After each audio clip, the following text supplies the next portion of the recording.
जल्दी से बताओ कहां पर दो भाइयों या दो बंधुओं के द्वारा की गई थी हरिहर और बुक्का।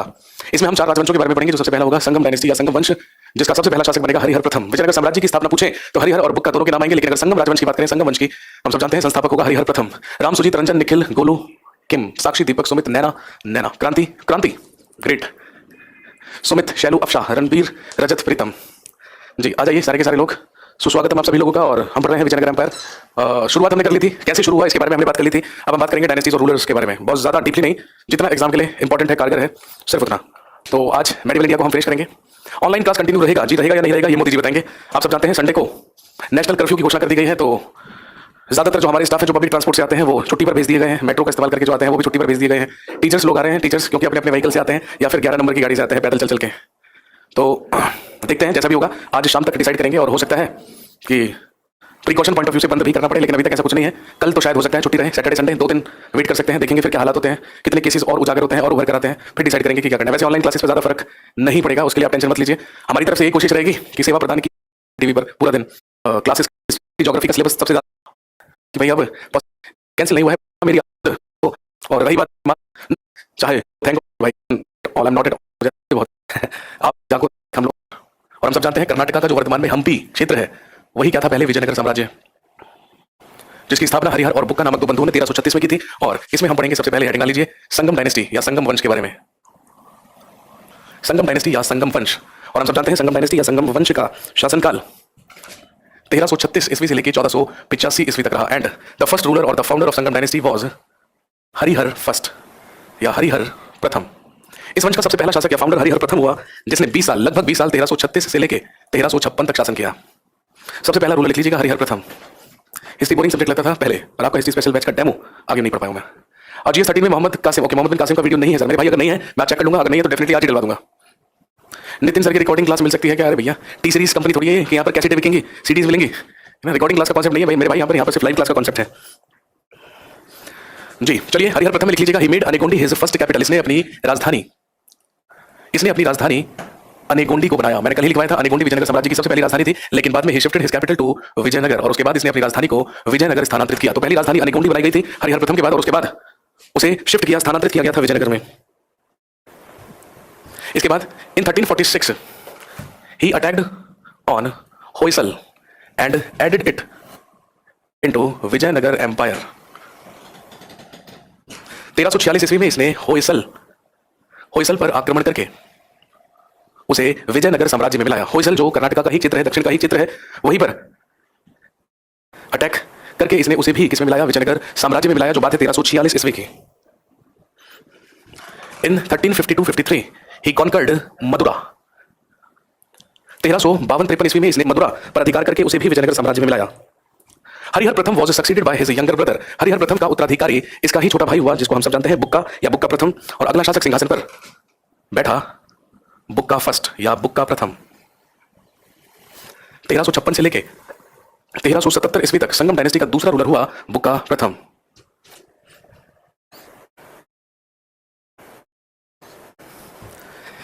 लिखेंगे इन 1374 he sent his ambassadors to China. 1374 ईस्वी में इसने अपने राजदूतों को चीन भेजा। और ध्यान रखेंगे 1377 ईस्वी में ही he attacked on Madurai and added it into his empire। 1377 ईस्वी में इसने मदुरई पर आक्रमण करके उसे नष्ट किया और उसे अपने साम्राज्य में मिलाया और उस पर अधिकार किया।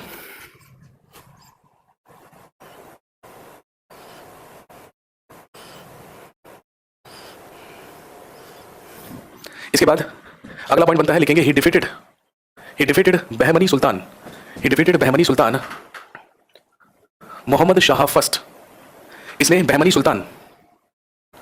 साम्राज्य हम अलग से नहीं पढ़ेंगे, केवल बहमनी साम्राज्य के वो मुख्य रूलर्स, शासक, सुल्तान जिनकी हमें जरूरत है, उनका डिस्कशन हम यहीं पर करेंगे। मोहम्मद शाह प्रथम बहमनी सुल्तान, इसने बहमनी सुल्तान मोहम्मद शाह प्रथम को पराजित किया।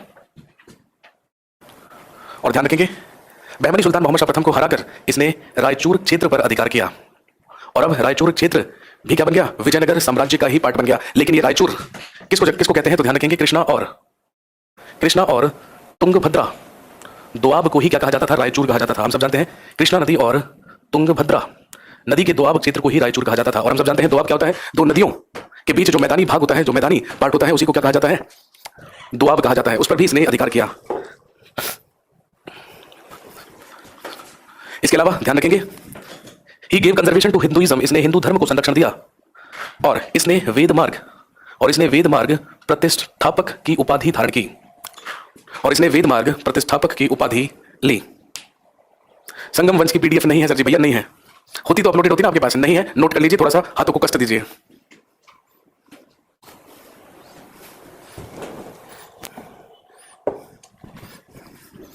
और ध्यान रखेंगे, क्योंकि बहमनी सुल्तानों से या बहमनी सुल्तान मोहम्मद शाह प्रथम से इसने रायचूर क्षेत्र पर अधिकार किया था, इसीलिए विजयनगर साम्राज्य और बहमनी साम्राज्य की जो सीमा थी, जो बॉर्डर था, वो माना ही किसको जाता था? कृष्णा नदी को माना जाता था।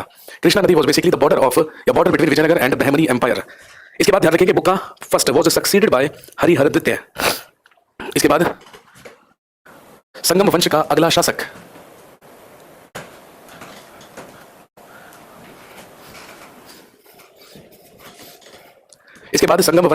अगला शासक हुआ हरिहर सेकंड और हरिहर द्वितीय,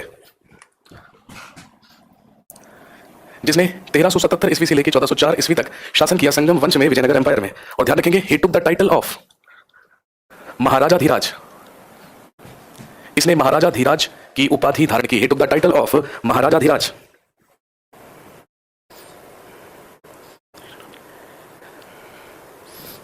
और ध्यान रखेंगे, इसने कनारा, मैसूर,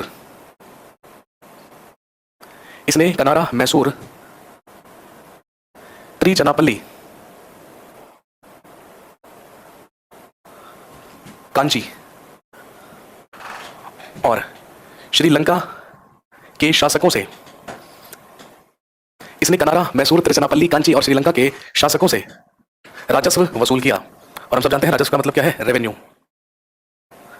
क्योंकि ये साम्राज्य का एक शक्तिशाली शासक था, इसलिए इन सारी के सारी जगहों के जो शासक हुआ करते थे, जो स्थानीय लोकल रूलर्स हुआ करते थे, वो अपने रेवेन्यू का एक पार्ट किसे दिया करते थे? विजयनगर एम्पायर को। लेकिन ध्यान रखेंगे, he was defeated by Bahmani sultan, Firoz Shah Bahmani. इसे बहमनी सुल्तान फिरोज शाह बहमनी ने पराजित किया।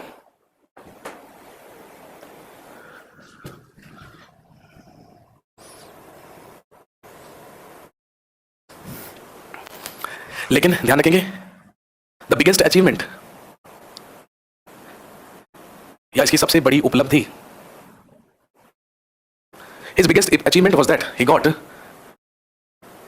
Got Belgaum and Goa from Bahmani empire. इसने बहमनी साम्राज्य से बेलगाम और गोवा क्षेत्र जीते। इसने बहमनी साम्राज्य से बेलगाम और गोवा क्षेत्र जीते।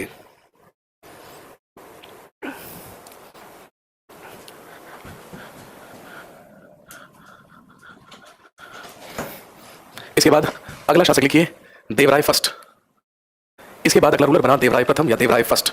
1406 से लगभग 1422 तक शासन किया देवराय प्रथम या देवराय फर्स्ट ने, जो संगम वंश का विजयनगर एम्पायर में अगला शासक बना।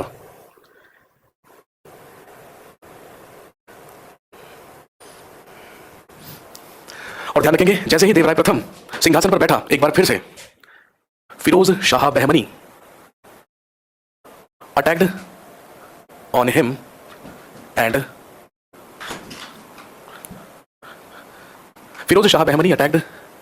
Defeated him. बहमनी साम्राज्य के सुल्तान फिरोज शाह बहमनी ने इस पर आक्रमण करके इसे पराजित किया। और ध्यान रखेंगे, जब फिरोज शाह बहमनी से पराजित हुआ देवराय प्रथम, तो इसे जुर्माने में 10 लाख रुपए देने पड़े। किसको? बहमनी साम्राज्य को। इसलिए बहमनी साम्राज्य को 10 लाख का जुर्माना दिया था और अपनी पुत्री का विवाह फिरोज शाह बहमनी से करना पड़ा।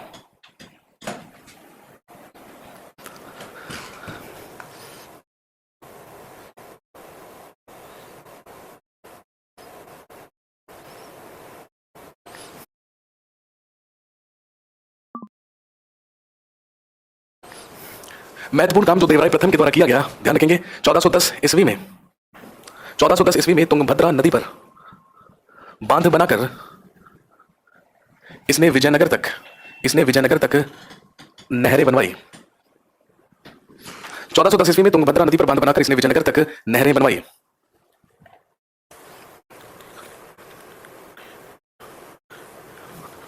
और ध्यान रखेंगे, अ फेमस इटालियन ट्रैवलर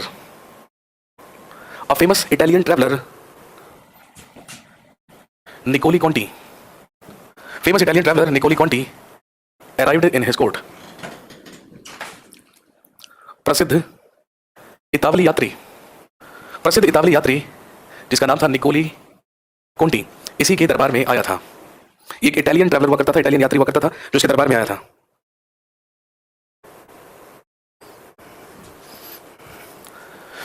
और ध्यान रखेंगे, टू फेमस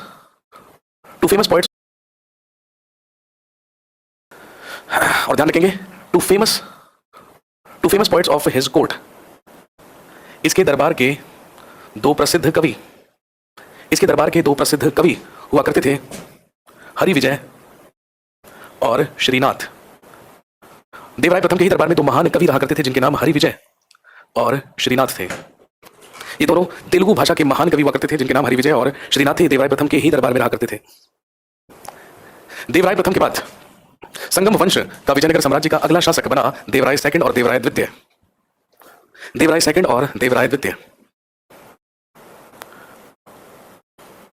जिसका शासनकाल लगभग 1422 से लेकर 1446 ईस्वी तक रहा। लिख लीजिएगा, he was the greatest ruler of this dynasty. ये इस वंश का महानतम शासक था। He was the greatest ruler of this dynasty. ये इस वंश का महानतम शासक था।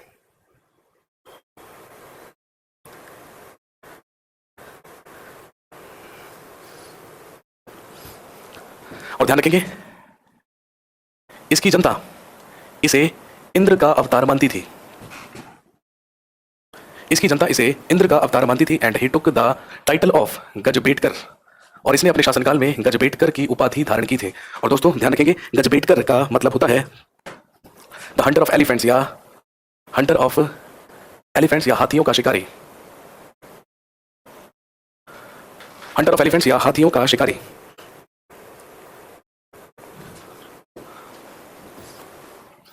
इंपॉर्टेंट सवाल बनता है,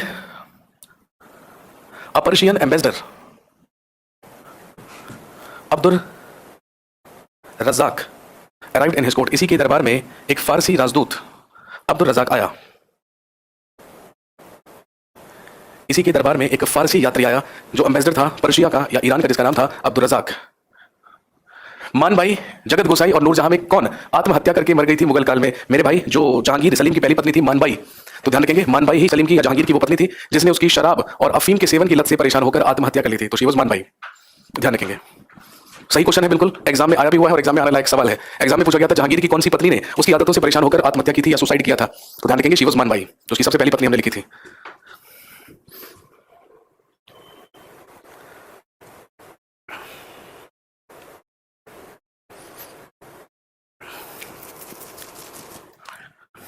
इसके बाद अगला रूलर लिखिए, देवराय सेकंड या देवराय द्वितीय के बाद संगम वंश में विजयनगर साम्राज्य का अगला शासक हुआ मल्लिकार्जुन। जिसने लगभग 1446 से लेकर 1465 तक शासन किया। 1446 से 1465 तक संगम वंश का शासक हुआ मल्लिकार्जुन। और ध्यान रखेंगे, इसी को प्रौढ़ देवराय भी कहा जाता है। ये प्रौढ़ देवराय के नाम से भी प्रसिद्ध है। और ध्यान रखेंगे, in 1451 a famous Chinese traveller Ma Huan arrived in his court. इसी के शासनकाल में इसके दरबार में 1451 ईस्वी में एक प्रसिद्ध चीनी यात्री माहुआन इसके दरबार में आया था। ये जो ट्रैवलर्स आ रहे हैं ना, ये ज्यादा इंपॉर्टेंट होते हैं क्योंकि एग्जाम में हमेशा पूछते हैं कि बताइए ये व्यक्ति किसके शासनकाल में आया, ये व्यक्ति किसके दरबार में आया। इस टाइप के क्वेश्चन आपको ज्यादा मिलेंगे।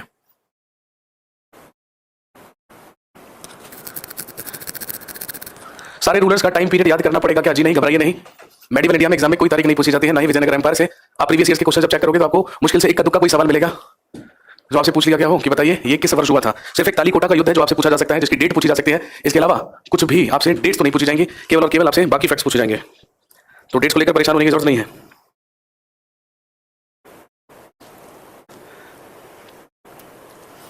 इसके बाद ध्यान रखेंगे the last ruler of Sangam dynasty was Virupaksha second. इस वंश का अंतिम शासक विरूपाक्ष द्वितीय हुआ, जिसने लगभग 1465 ईस्वी से लेकर 1485 ईस्वी तक विजयनगर साम्राज्य में शासन किया।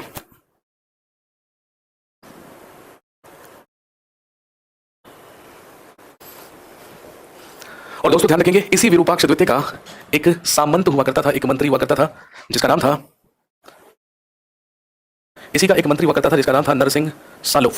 इसी नरसिंह सालुव ने डिथ्रोन किया, सिंहासन से हटाया विरूपाक्ष सेकंड को, और विरूपाक्ष सेकंड को सिंहासन से हटाकर विजयनगर साम्राज्य में एक और वंश की स्थापना की जिसे हम सालुव डायनेस्टी या सालुव वंश कहते हैं। और अगले 20 साल तक विजयनगर साम्राज्य में चला सालुव वंश या सालुव डायनेस्टी। अगला लिख लीजिए सालुव डायनेस्टी या सालुव वंश।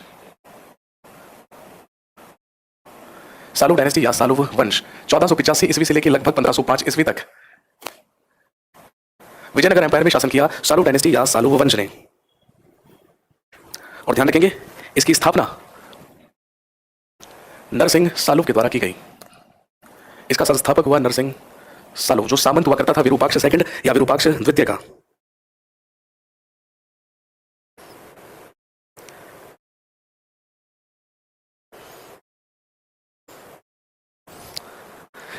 लिखेंगे he made Narasa Nayak the bodyguard of his सन।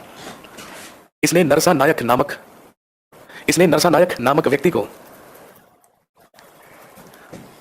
अपने पुत्र का अंग रक्षक बनाया। नरसिंह सालुव की ही सेना में एक योग्य व्यक्ति हुआ करता था, एक योग्य सैनिक हुआ करता था जिसका नाम था नरसा नायक।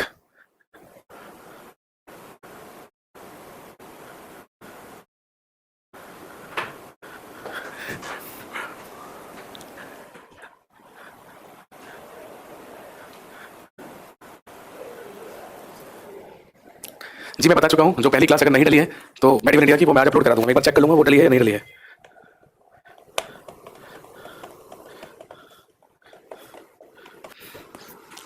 जी ध्यान रखेंगे जब नरसिंह सालुव वंश का राजा बना तो इसने अपने बेटे की ही सुरक्षा में अपने बेटे का ही अंगरक्षक बनाया नरसा नायक नामक एक सैनिक को। लेकिन ये जो नरसा नायक था एक योग्य और शक्तिशाली व्यक्ति था, इसीलिए इसने नरसिंह सालुव को सिंहासन से हटाकर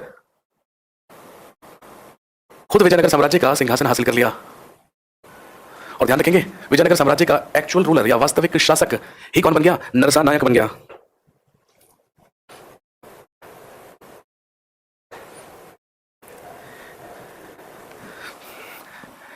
लेकिन ध्यान रखेंगे नरसिंह सालुव का ही बेटा जब वयस्क हुआ, जब बड़ा हुआ, जिसका नाम था इम्बाडी Narasimha.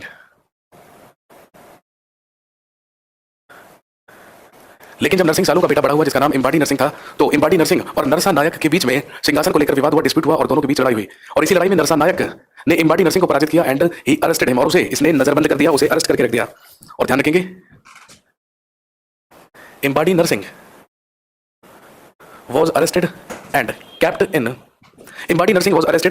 kept in the fort of Penukonda। इम्बाडी Narasimha Penukonda के किले में कैद किया गया।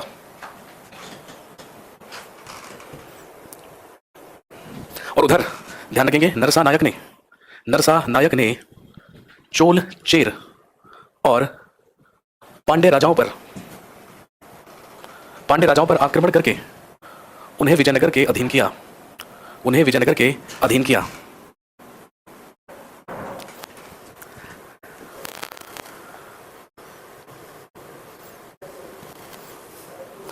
और इसके बाद ध्यान रखेंगे 1505 ईस्वी में नरसा नायक के पुत्र वीर नरसिंह ने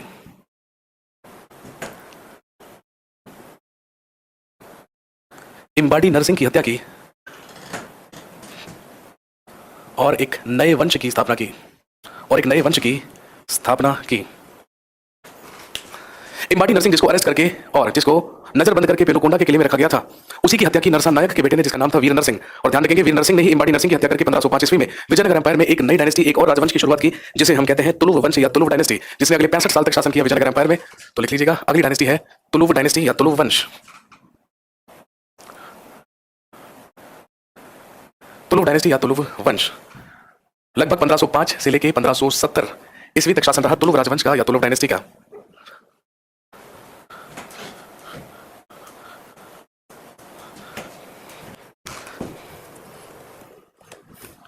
और ध्यान रखेंगे the founder of Tuluva dynasty was Vira Narasimha.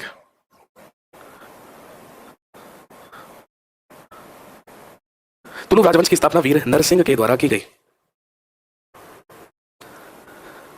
जिसने शासन किया केवल 4 वर्ष तक 1505 से लेकर 1509 तक। इन 1509 ही डाइड। 1509 ईस्वी में इसकी मृत्यु हुई। और ध्यान रखेंगे he was succeeded by his younger brother. इसका उत्तराधिकारी इसका छोटा भाई हुआ, जिसे हम जानते हैं किस नाम से, कृष्ण देवराय के नाम से। इसी का उत्तराधिकारी इसका अनुज, इसका छोटा भाई हुआ, जिसका नाम था कृष्ण देवराय। और हम सब जानते हैं इन 1509 से लेकर 1529 तक विजयनगर साम्राज्य का is considered as the greatest ruler of Vijayanagar empire. ये विजयनगर साम्राज्य का महानतम शासक था।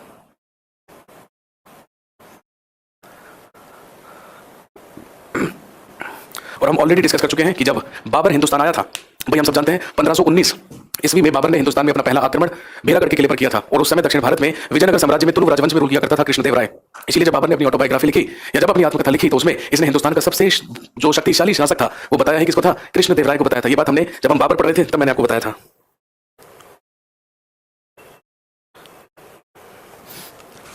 1513 ईस्वी में इसने गजपति शासक से 1513 ईस्वी में इसने गजपति शासक से उदयगिरी क्षेत्र जीता। इसके बाद 1520 में इसने बीजापुर पर आक्रमण करके संपूर्ण रायचूर क्षेत्र पर अधिकार किया।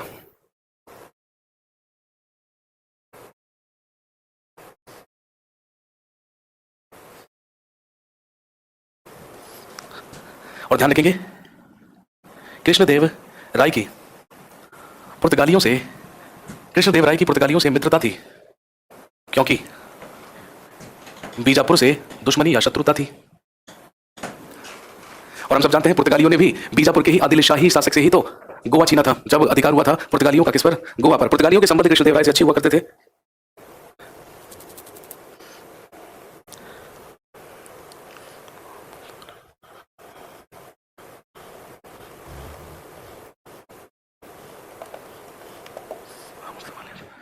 इसके बाद ध्यान रखेंगे he wrote a famous Telugu text. इसी ने एक प्रसिद्ध तेलुगु ग्रंथ की रचना की थी। He wrote a famous Telugu text. इसने एक प्रसिद्ध तेलुगु ग्रंथ की रचना की थी, जिसका नाम था आमुक्त माल्यद। इसी ने आमुक्त माल्यद नामक प्रसिद्ध तेलुगु ग्रंथ की रचना की थी। और दोस्तों हम सब जानते हैं कृष्णदेव राय के ही दरबार में 8 महान कवियों का ग्रुप था या समूह था, जिन्हें क्या कहा जाता था, अष्ट दिग्गज कहा जाता था। इसी के दरबार में 8 महान कवियों का समूह था, जिसे अष्ट दिग्गज कहा जाता था। भक्ति movement topic history, medieval history का पार्ट है, ठीक है ना, लेकिन वो हम इस बैच में नहीं पढ़ते हैं, क्योंकि भक्ति मूवमेंट से संबंधित जो सूफी संत और संतों के नाम है वो हम रूलर्स के ही रूलिंग पीरियड में पढ़ लेते हैं। जैसे हमने ख्वाजा मोइनुद्दीन चिश्ती पढ़ा, जैसे हमने कुतुबुद्दीन बख्तियार अल काकी पढ़ा, जैसे हमने शेख सलीम चिश्ती पढ़ा, जैसे हमने हजरत निजामुद्दीन औलिया के बारे में जिक्र किया। तो हम अलग से सूफी और भक्ति मूवमेंट नहीं पढ़ेंगे। वो जो रेयर टॉपिक्स है ना, जहां से क्वेश्चंस आने की पॉसिबिलिटी ना के बराबर होती है, या कुछ स्पेसिफिक चीजें आती हैं, तो उन सब चीजों को मैं यहाँ पर टॉपिक है ना एक इंडिपेंडेंट टॉपिक के रूप में नहीं पढ़ाता हूँ। यहाँ पर केवल और केवल उन लोगों का जिक्र होता है जिनकी जरूरत होती है एग्जाम में। बाकी अगर आपको भक्ति मूवमेंट, सूफी मूवमेंट, अगर आप है ना टीचर बनने के लिए आए हैं, या फिर आप ठीक है बस ऐसे ही टाइम पास करने के लिए हिस्ट्री का ज्ञान हासिल कर रहे हैं, तो उसके लिए आप हिस्ट्री स्पेशल बैच में आइए। यही डिफरेंस है जीएस स्पेशल बैच और हिस्ट्री स्पेशल बैच में, क्योंकि हिस्ट्री का जो कंटेंट है वो 2 2.5 3 गुना हो जाता है। कहाँ पर, हिस्ट्री स्पेशल वाले बैच में, क्योंकि हम वहाँ पर उन स्टूडेंट्स की मदद कर रहे होते हैं जो हायर लेवल पर तैयारी कर रहे हैं। हायर का मतलब जो आईएएस पीसीएस और उस लेवल की तैयारी कर रहे हैं उन लोगों को। लेकिन आपको अगर वनडे एग्जामिनेशन देना है ऑब्जेक्टिव टाइप, तो जरूरत नहीं है, ठीक है। और यहाँ पर ये भी लिखने की जरूरत नहीं है कि प्लीज सूफी और भक्ति मूवमेंट पढ़ा दो, ठीक है। बारात नहीं आई है मेरी, मैं आपको पहले बता चुका हूँ कि हमारे पास अलग अलग है ना लेवल के लिए और अलग अलग डेप्थ के लिए हमारे पास अलग अलग फॉर्मेट है। उसी फॉर्मेट के हिसाब से हम चलते हैं। हमारे स्टेट एग्जाम में पूछता है, कोई बात नहीं, हिस्ट्री स्पेशल में आइए, कोई दिक्कत नहीं है, ठीक है ना। यहाँ पर तो एक जो सेट हमारे पास कंटेंट है वो हम डिलीवर करेंगे आपको, ठीक है ना। लेकिन अगर आप लोग चाह रहे हैं कि 999 रुपए में सारे के सारे स्पेशल बैचेस भी मिल जाए, तो भैया देखो इच्छाओं की पूर्ति तो कभी इंसान की हो नहीं सकती। तो वैसे भी हम हिंदुस्तानी हैं, हम तो हर चीज़ का जुगाड़ चाहते हैं, तो आप भी बस बिल्कुल वही वाली बात कर रहे हैं। मेडिवल इंडिया में विजयनगर एम्पायर के अलावा और कोई टॉपिक नहीं होगा। जब हम एंशिएंट इंडिया पढ़ेंगे तो हम जो साउथ की इंपॉर्टेंट डायनेस्टीज हैं उनके बारे में और उनके इंपॉर्टेंट रूलर्स के बारे में हम बात जरूर करेंगे, और उसमें भी उन रूलर्स के नाम और रूलर्स के द्वारा जो मंदिर बनवाए गए हैं, जो रचनाएं हैं वो, क्योंकि जितने की जरूरत है केवल उतना ही पढ़ेंगे।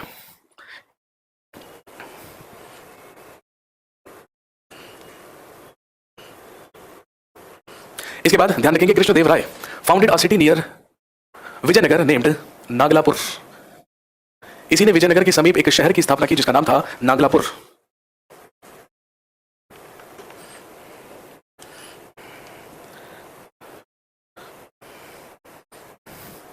इसके अलावा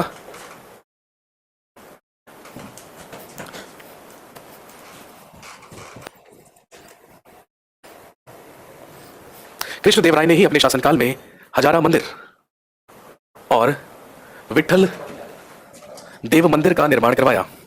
हजारा मंदिर और विठल देव मंदिर का निर्माण कराने वाला शासक भी कौन था? कृष्णदेव राय।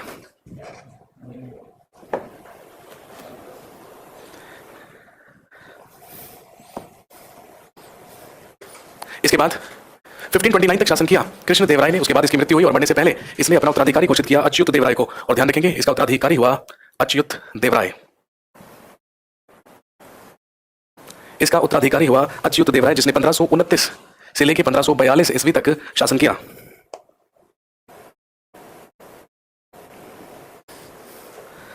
ध्यान रखेंगे in his ruling period a Portuguese traveller Nuniz arrived in his court. इसी के शासनकाल में इसके दरबार में एक प्रसिद्ध पुर्तगाली यात्री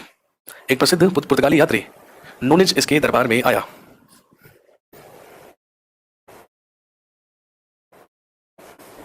और इसने एक नया पद बनाया था। ही फाउंडेड द पोस्ट ऑफ महामंडलेश्वर,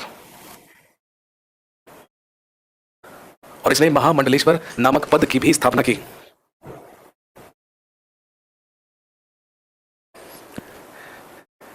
इसके बाद he was succeeded by Sadashiv. इसका उत्तराधिकारी शासक हुआ सदाशिव, जिसने 1542 से लगभग 1570 ईस्वी तक शासन किया विजयनगर साम्राज्य में। लेकिन ध्यान रखेंगे एक कमजोर और अयोग्य शासक था। इसी का एक मंत्री हुआ करता था जिसका नाम था राम राय, जो आरवीडू वंश का व्यक्ति या मंत्री हुआ करता था। सदाशिव का ही एक मंत्री था जिसका नाम था राम राय। सदाशिव क्योंकि कमजोर और अयोग्य शासक था, तो ध्यान रखेंगे उसी की अयोग्यता का फायदा उठाया था राम राय ने। केवल नाम का शासक हुआ करता था सदाशिव, लेकिन प्रैक्टिकली विजयनगर साम्राज्य में शासन किया करता था कौन? राम राय।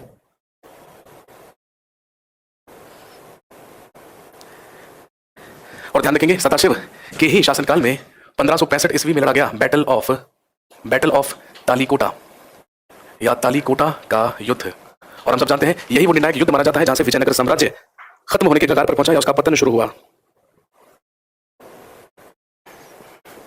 और ध्यान रखेंगे बैटल ऑफ तालीकोटा में एक तरफ था विजयनगर एम्पायर और दूसरी तरफ दक्षिण भारत के जितने भी राजवंश थे, जितने भी मुस्लिम राजवंश थे, वो सब, जैसे अहमदनगर, बीजापुर, हम सब जानते हैं अहमदनगर महाराष्ट्र में है, बीजापुर, गोलकुंडा और बीदर। और ध्यान रखेंगे इस युद्ध में विजयनगर एम्पायर के शासकों की बुरी तरीके से पराजय हुई, बुरी तरीके से हार हुई। और यही तालीकोटा के युद्ध के बाद जो विजयनगर साम्राज्य का वैभव और समृद्धि थी वो बहुत तेजी से क्या हुई? समाप्त हुई। और ध्यान रखेंगे उधर राम राय के ही छोटे भाई ने विजयनगर एम्पायर में एक और राजवंश की स्थापना की जिसको हम कहते हैं आरवीडू डायनेस्टी या आरवीडू वंश।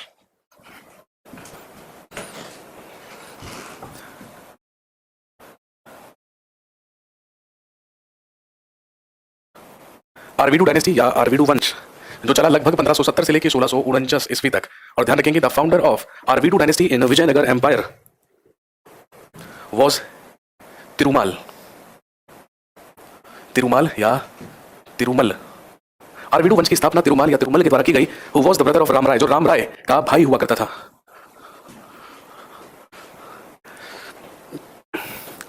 एक नालायक आदमी लिखकर भेज रहा है कि सर विजयनगर साम्राज्य पढ़ाओगे या नहीं? क्रिस्टियानो मेरे भाई, अभी तेरी रात की उतरी नहीं है, ठीक है? पहले हैंगओवर उतार ले, उसके बाद आंखें खोल ले, है ना? और पिछले 1 घंटे से हम कौन सा टॉपिक पढ़ रहे हैं ये भी देख लीजिए यहाँ पर। यार मेरी क्लास में ना एक तो ये अफीम शफीम खा के मत आया करो। रात का है ना, रात का जोश जुनून उतरता नहीं है और सुबह आकर कमेंट पेल देते हो तुम लोग। ध्यान रखेंगे ही मेड वेनुगोंडा हिज कैपिटल। इसने वेनुगोंडा को अपनी राजधानी बनाया। तिरुमल या तिरुमाल जो सबसे पहला शासक, जो फाउंडर हुआ किसका? आरवीडू डायनेस्टी या आरवीडू वंश का।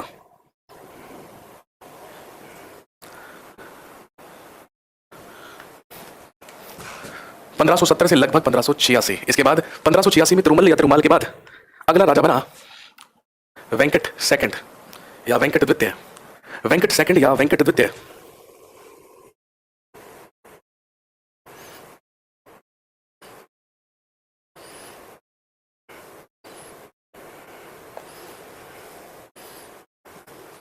और ध्यान रखेंगे, he shifted his capital to Chandragiri. इसने अपना मुख्यालय, अपनी राजधानी चंद्रगिरी को बनाया। He made Chandragiri his capital. He is considered as the last great ruler. He is considered as the last great ruler of Vijayanagar empire. इसे विजयनगर साम्राज्य का अंतिम महान राजा माना जाता है।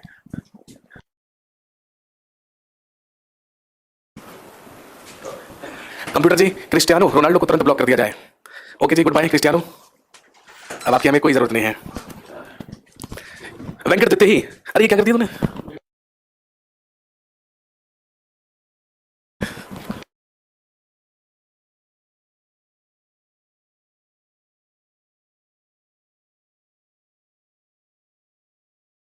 इसके बाद ध्यान रखेंगे, the last ruler of Vijayanagar empire was Sriranga third. Vijayanagar साम्राज्य का अंतिम राजा श्रीरंग तृतीय हुआ। और लगभग 649 ईस्वी में, कहने का मतलब लगभग शाहजहां के शासनकाल में, विजयनगर साम्राज्य का पूरी तरीके से क्या हुआ? अंत हुआ। आरवीटू डायनेस्टी, आरवीटू वंश was the last dynasty of Vijayanagar empire. तो ये 4 राजवंश हमने विजयनगर एम्पायर में पढ़े। यहाँ पर आपका मेडिवल इंडिया समाप्त होता है, मध्यकालीन भारत खत्म होता है। कल मेरी क्लास नहीं होगी, हो सकता है किसी की भी ना हो, जैसा भी होगा आपको बता दिया जाएगा, बट मेरी क्लास नहीं होगी कल। अब आपसे मुलाकात होगी 24 तारीख को, और 24 तारीख को मतलब ट्यूसडे, तो ट्यूसडे मेरी क्लास रहेगी जिसमें हम शुरुआत करेंगे मॉडर्न इंडिया या आधुनिक भारत से। चलिए, thank you very much, have a nice weekend.